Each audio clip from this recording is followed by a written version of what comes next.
New this morning, Senator Tommy Tuberville is reintroducing a proposal that he first unveiled last year called the Financial Freedom Act. It aims to roll back a policy introduced by the Department of Labor back in March that issued guidance for retirement plan sponsors against incorporating cryptocurrency in 401k plans. Joining us right now first on CNBC is Senator Tommy Tuberville. And Senator, thanks for being here today. Thank you. Let's talk a little more broadly about what this legislation will actually do. I think it was originally introduced not about crypto per se, but more about the idea of ESG rules that had been rolled out by the Department of Labor. You want to explain a little bit about the backstory?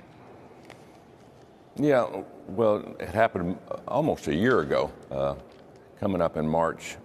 First of all, every American should have the right to invest their retirement money how they see fit.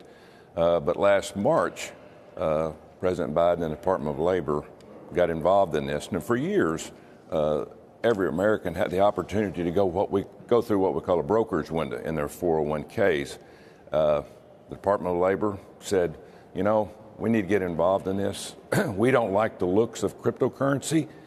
We want to make sure that we limit whatever we can through these 401k, through these brokerage windows. And so they did that. We thought it was a huge overreach. They didn't go through the proper channels. They didn't go through public comment. They basically broke the law by doing this. They just said, we're going to do it. We don't care what anybody else says. And so that's when we got involved. So we put in the Financial Freedom Act. We introduced it, basically saying you can't do this. You have to let the American people invest in what they want to, because it might not be just crypto. Right now we're talking about crypto. In the future it could be gas and oil stocks, mineral stocks, wind and solar, water, anything like that. So it's just an overreach by big government is all it is. And we want the American people to have the latitude to do whatever they want with their money through investing it in a 401k. That they've worked for that money all their lives. Let me just play devil's advocate. I mean, we had a story earlier this week about how you have to be an accredited investor and have at least $200,000, maybe $300,000 in investable assets if you want to invest in brand new companies, angel investing companies. They do that because so many of these brand new companies go belly up. North of 65% of them, I forget what the number was, it may have been north of 80% of them go belly up. And you don't want people who don't do this for a living or who aren't experienced in this getting taken advantage of and losing all their money. Crypto, I would argue, could be seen as one of those very new asset classes. It is a new asset class. It's unregulated. Congress hasn't been able to pass regulations that make it clear who's in charge, and we've seen some pretty big blow-ups as a result. There's got to be some limits on some of these things because you don't want the American public getting taken advantage of.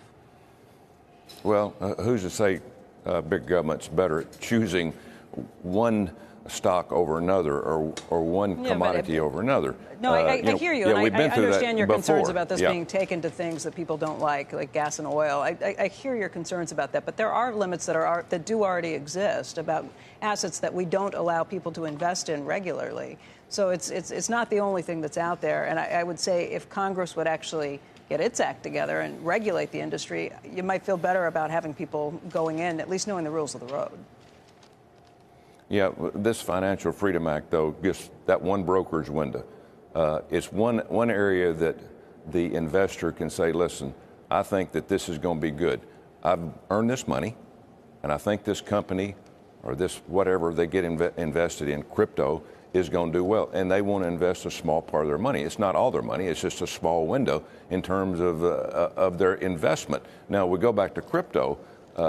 Unfortunately, Washington, D.C., Capitol Hill has let crypto down. We did not regulate it. We ran FTX to the Bahamas because there was no regulation.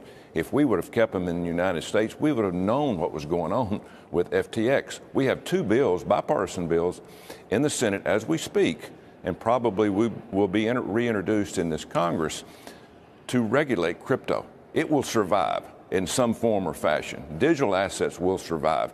But, the overall scheme of things, what we want to try to do is make sure the federal government doesn't step into everything that they're not supposed to step in. When the American people have worked hard for that money, they have the right to do what they want to with it. And who's to say the federal government is better at this than the individual?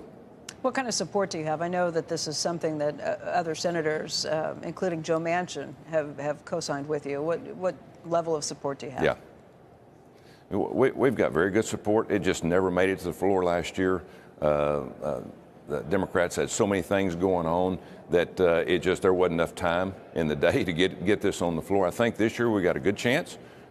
We've got, as you said, bipartisan support. I think we've got a good opportunity, but at the end of the day, it's the right thing. Let's don't mess around with the money of people who have worked so hard to gain and then have an opportunity to build on that. Who's to say that the federal government's better than the individual?